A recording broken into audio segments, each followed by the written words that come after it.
कास पठार पारंबेवाडी उत्खनन प्रकरणी मोठी कारवाई. तब्बल 7.5 लाखांचा दंड. बिल्डर राहुल वखारियाला प्रशासनाचा दणका.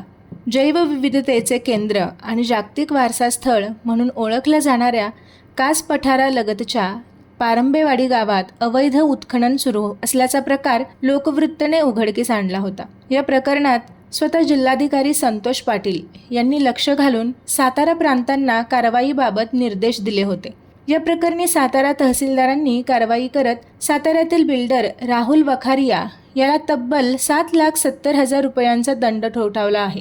मिळालेल्या माहितीनुसार साताऱ्यासह पुण्यातील काही धनिक व लँड माफिया कास परिसरात उत्खननासाठी सक्रिय झाल्याचे समोर आले होते. पारंबेवाडी गावच्या हद्दीत गट नंबर 113 या गटामधून जाणाऱ्या एकीव रस्त्याच्या पूर्व आणि पश्चिम या दोन्ही बाजूस बेकायदेशीररित्या रस्ते तयार करून मोठ्या प्रमाणात उत्खनन सुरू होते. या प्रकरणी लोकवृत्तने कारवाईची मागणी केली होती.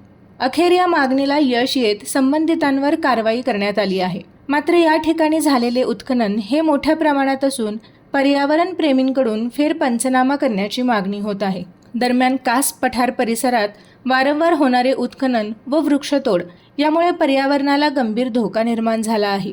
या पार्श्वभूमीवर स्वतः जिल्हाधिकाऱ्यांनी लक्ष घातल्याने कास परिसरातील अवैध कामांना चाप बसणार आहे. या कारवाईचे पर्यावरण प्रेमींकडून स्वागत होत असून महसूल विभाग आणि लँड माफियांमध्ये मात्र खळबळ उडाली आहे. कास सारख्या जागतिक वारसा स्थळांचे संवर्धन करणे ही आपल्या सर्वांची जबाबदारी आहे.